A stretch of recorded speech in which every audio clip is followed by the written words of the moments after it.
Imana iravuze ngo nimuze tugarukire nde Uwiteka. Ngo niwe wagize gute wadukubise. Kandi ni nawe wadukomerekeje. Kandi ni nawe uzahindukira akagira gute akatwomora. Ngazatugarukaho nta kabuza. Nayoti TV. Ni Nayoti nkuko bisanzwe. Ikaze kuri kamera za Nayoti TV, ku bakunzi ba Nayoti, ku nshuti za Nayoti, ku bavandimwe ba Nayoti, ku bafatanyabikorwa ba Nayoti, mwese mwiyumve mwikaze. Kuri kamera za Nayoti TV murahabona umupapa cyangwa n'umusore. N'umupapa ntago ari umusore. Umupapa w'abana bangahe, w'umudamu cyangwa n'umupapa w'umudamu umwe n'abana batanu. Yego. Ndumva ara w'umudamu umwe. Uyu munsi wa none wateguriye iki abakunzi ba Nayoti TV? Uyu munsi nabateguriye ijambo ry'Imana tuza gusangira, tukumva iki Imana idushakaho muri iyi minsi ya none. Waduteguriye ijambo ry'Imana se, ariko umuntu ugiye kutuganiriza ijambo ry'Imana ni muntu ki? Witwa ndi? Abantu bankurikiye kuri kamera za Nayoti TV, nitwa amazina yanjye ni Niyonsenga Yamuragiye guturuka i Rwabutenge, uzwi ku izina rya Pastor Moise. Nkaba ndi umukozi w'Imana wasizwe amavuta n'Imana, wahamagawe n'Imana mu gihe nk'iki gikomeye. Nkaba ndi n'umuhanzi. Wasizwe amavuta n'Imana ni Pastor Moise? Yego, nasizwe amavuta n'Imana, nitwa Pastor Moise. Pastor Moise, ese wasengewe mu gihe kingana gute, cyangwa washize igihe kingana gute usengewe ku Pastor Moise? Icyo kibazo nkunda kukibazwa cyane n'abantu batandukanye. Yego. Ariko iyo ndimo nyisubiza numva mfite twavuga wenda nk'impamyabumenyi cyangwa se nk'ibihamya. Abantu benshi baravuga wasigiwe hehe, ninde, wimitswe gute? Ariko jewe mpora mvuga uko nimitswe n'Uwiteka mu buryo bw'umuhamagaro. Nta muntu uransukaho amavuta kuno bisanzwe, ariko numva yuko nimitswe n'Imana, nuko mbyumva muri Imana. Wimitswe n'Imana Pastor Moise. Yego. Hari imihango igibaho runaka bakavuga ngo basengeye abapasteri, cyangwa hari n'ibindi bintu tujya dukunda kubona mu barokore, cyane cyane bamwe bajya bakunda kuvuga ngo ni abanyamwuka. Ukabona umuntu ateruye umuntu, kumva aravuze ngo ndi Imana ndaguteruye. Ibyo bintu biba bisobanuye iki Pastor Moise? Buriya hari ukuntu Imana yishimira umuntu, kamuterura ibigira ngo imwereke abo bari kumwe. Ni nko kumuperezanta. Rero tukiri naho ngaho mu buryo nimitswemo n'imihango y'itorero nk'uko biri cyangwa se bikorwa, barimika, birazwi nk'uko tubabatiza. Ariko nanjye nimitswe mu buryo bw'umwuka, uko nguko niko nahamagawe. Imana imbwira ko ngomba kuvuga ubutumwa bwiza hose aho mbashije kugera, avuga ko Imana igira neza n'icyo ishaka. Ni kwa kundi se wimitswe nka kwa kundi Samuel yagiye kwimikisha Dawidi amavuta? Aha, ndumva uri kubyumva neza. Cyangwa se nk'uko Sawuli yahamagawe agahindurirwa izina. Ijambo riratubwira ngo nuko ngo ubwo yajyaga kurenganya ubwoko bw'Imana bw'i Damasiko, ngo intuza indogobe, ngo marayika w'Uwiteka yaramutunguye ngo indogobe imukubita hasi. Kuri icyo gihe urumva ko ni muri ubwo buryo yanahamagawe, kuko nawe ngo yaramubwiye ati Sawuli, Sawuli undenganyiriza iki? Nanjye nahamagawe muri ubwo buryo bwa Sawuli. Ariko se Pastor Moise, twongeye kugaruka kandi buriya imikorere y'Imana, Imana ikora ite kuvuga ngo mwana wanjye ndakwimitse, mwana wanjye ndakuzamuye, kandi nyamara twarebesha amaso y'umubiri tukareba n'ubundi nta gihindutse? buriya biba bishatse kuvuga iki? ubundi twebwe mu bintu bijyanye n'iby'ubwami bw'ijuru, yego, tubirebera mu mubiri, ukabona umuntu ni inzahare, umuntu aravugana n'Imana, cyane cyane Imana ikagukoreramo, ikagukoresha iby'ubutwari, abarwayi bagakira, abantu bafite ibibazo bitandukanye bikagenda bisubizwa. Noneho abantu bakureba ngo ariko se Imana uriya wikoresha ni muntu ki? Bibiliya bivuga neza, iravuga ngo yatoranyije ibinyantege nke kugira ngo ikoze isoni ibinyembaraga.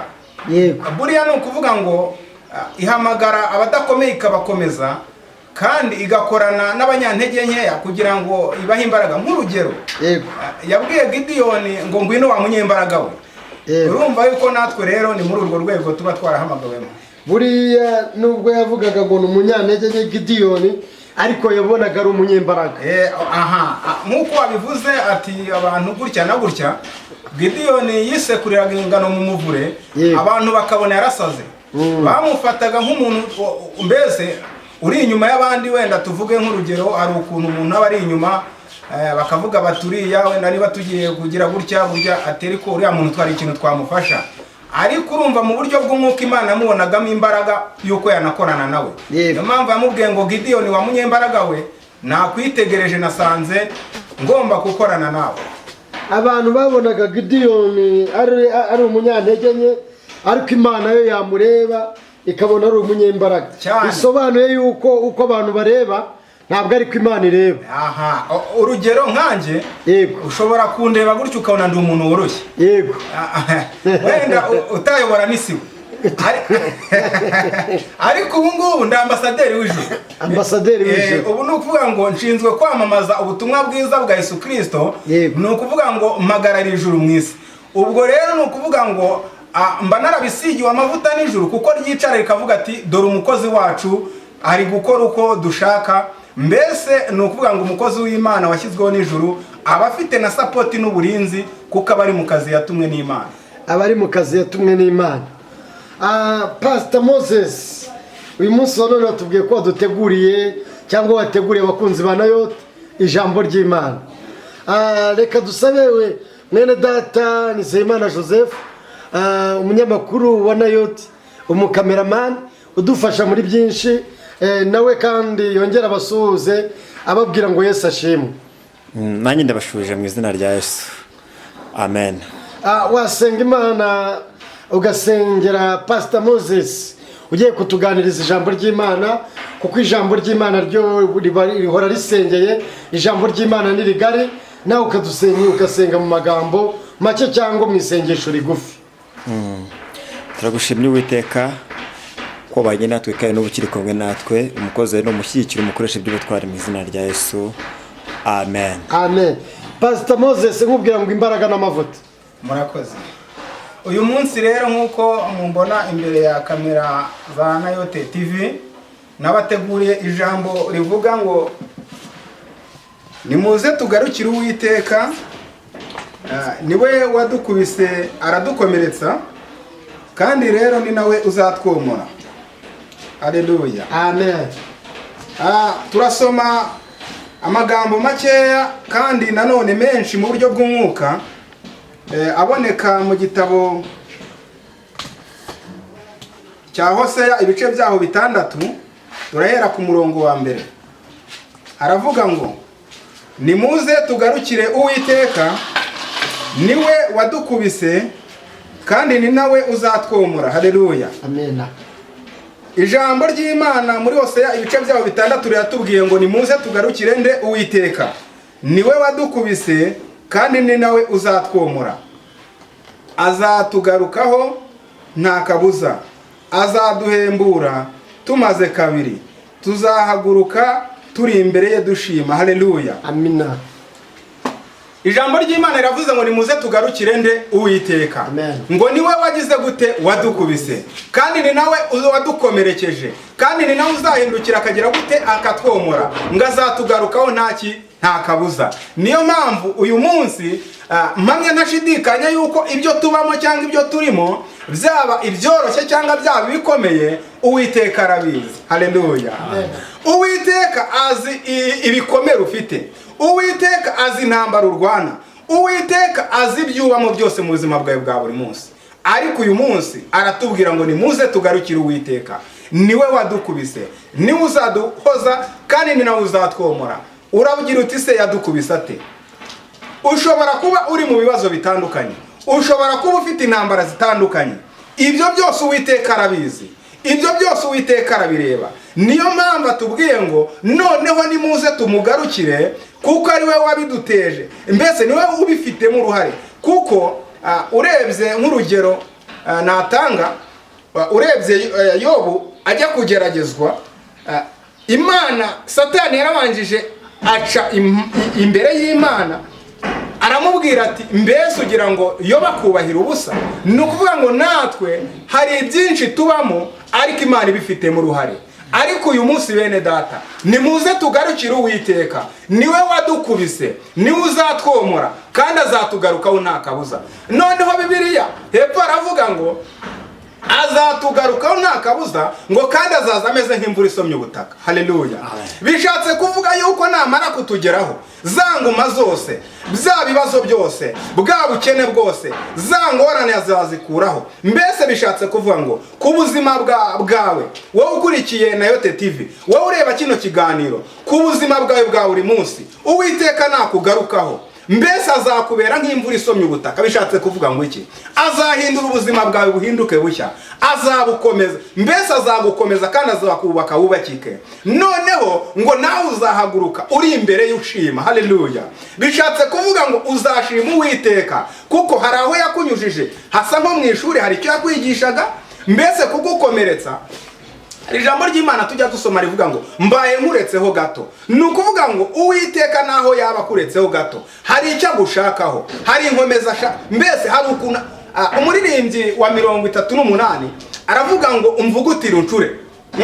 Uwiteka hari ibintu akunyuza amagira ngo agucure. Uwiteka hari ibintu akunyuza amagira ngo ukomeze abandi. Ni ukuvuga ngo izi saha niyo mpamvu ijambo ritubwiye ngo noneho rero nimuze tumugarukire, niwe wadukubise, aradukomeretsa kandi azatwomora nta kabuza. Ngo noneho azatumerera nk'imvura isomye ubutaka, ngo noneho natwe tuzahaguruka dushima Imana turi imbere ye. Haleluya.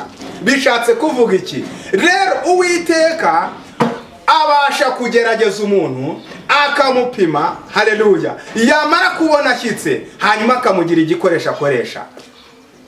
Haleluya. Amen. Ni ukuvuga ngo iri jambo dusangiye, hari ikintu rikubwiye ku buzima bwawe, hari ikintu rivuze, hari ikintu urimo gusobanura. Wowe uri mu ntambara zikomeye, wowe wigunze, wowe wihebye, wowe ubona ko Uwiteka Imana yatinze kugusubiza, ihangane. Urwo ni uruganda rw'Imana. Uzavamo umeze nk'umuti mwiza uvura, uzavamo ufite ubuhamya, uzazamo ukomeza abatenebutse, uzavamo uvuga gukomera kw'Imana bitewe n'amashuri wanyuzemo. Rero ndumva abakurikiye kamera za Nayote TV, ijambo nabateguriye niryo. Nagize ngo uyu munsi turebere hamwe, mbese ibigeragezo urimo, mbese amakuba ubona ubyitwaramo ute? Uko ugomba kubyitwaramo ni uguca bugufi ukamenya ngo mbese ibi bintu ni njyewe, mbese ni Imana. Mbese nusanga ari wowe uraca bugufi, nusanga ari Imana uracurwa uko ishaka, uhinduka icyuma cyayo, hanyuma ikorene nawe iby'ubutwari yarangije kukugeza ku rwego ushaka. Murakoze rero, turabashimiye mwebwe mukurikiye televiziyo za Nayote TV. Ndumva ijambo ry'Imana twasangiraga ari ryo. Murakoze. Yes, reka tugushimire kandi tugushimira ko wemeye kumvira ubutumire bwa Nayote TV ukaza gusangiza ubwoko bw'Imana ijambo ryayo. Amahoro y'Imana akomeze abane natwe twese. Amen. Nayote TV.